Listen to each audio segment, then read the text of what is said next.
Olá amigos, eu sou o Dr. Antônio, eu sou geriatra em Maringá e hoje eu gostaria de falar um pouquinho a respeito de memória e demência. E gostaria de tirar algumas dúvidas, alguns mitos que a gente aprende e que a gente ouve no consultório no decorrer das consultas. O primeiro mito que eu gostaria de falar a respeito é a respeito da palavra demência. A palavra demência ela é muito mal interpretada. A gente encara a demência como alguma doença psiquiátrica, alguma loucura. Na verdade, demência é uma palavra que vem do grego e significa sem memória. Então, todas as doenças que afetam a memória, na verdade, são demências. Entre elas, a demência mais importante, que a gente tem uma prevalência muito grande, em torno de 50% a 60%, é a demência de Alzheimer. E a gente tem outros tipos de demência que podem fazer diagnóstico diferencial com Alzheimer, que também cursam com queda de memória, com um pouquinho de desorientação.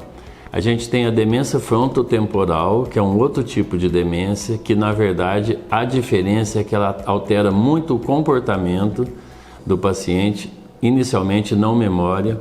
A gente tem a demência dos corpos de Lewy, que tem um outro quadro clínico, ele cursa com alucinação visual, com parkinsonismo parecido com a doença de Parkinson.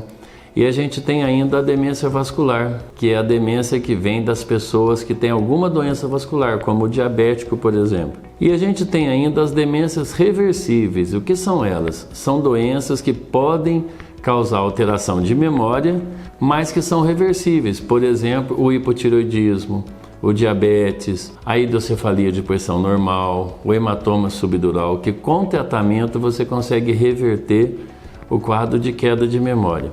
E quais são os sintomas principais da demência, principalmente a demência de Alzheimer, que é a mais prevalente? Inicialmente é memória, e principalmente a memória recente temporal. Por exemplo, o que eu fiz de manhã, o que eu fiz ontem, até semana passada. E é sempre preservada a memória antiga. Então, quando o paciente fala para a gente assim, a minha memória está muito boa porque eu lembro do nascimento dos filhos, eu lembro de coisa muito antiga. Isso não é uma memória boa. A memória boa, na verdade, é a memória recente. Quando o paciente, além do domínio da memória, ele perde uma atividade instrumental, ele já tem a doença de Alzheimer. Exemplo, o que é uma atividade instrumental? Ir ao banco, pegar um transporte, preparar um alimento, limpar a casa, retirar dinheiro do banco, pagar as contas. Quando ele não consegue fazer uma dessas atividades, por deficiência da memória, provavelmente ele já tem um quadro de demência, e a principal, a de Alzheimer. Sabendo da doença, como é que nós vamos fazer para prevenir essa doença? O que a gente vai fazer no nosso dia a dia para prevenir a doença? Existem algumas situações que aumentam o risco da doença. Por exemplo, baixo nível sociocultural. Isso quer dizer que quanto mais a gente aprende, quanto mais a gente estuda, menor a chance de ter doença de Alzheimer. Outra situação é a depressão. O quadro depressivo, o quadro ansioso, ele pode levar a um quadro parecido com a doença de Alzheimer e ele aumenta a incidência de doença de Alzheimer.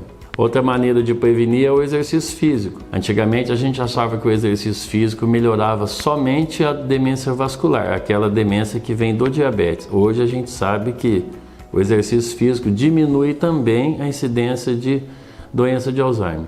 E a terceira ou quarta dica que eu dou é a nutrição. A deficiência de vitamina B12 pode levar a um quadro de queda de memória parecido com Alzheimer. Todas as vitaminas do complexo B e todas as vitaminas lipossolúveis, a vitamina A, E, D e K, ela tem uma função muito importante no cérebro. Então é muito importante a gente ter um equilíbrio nutricional muito bem organizado.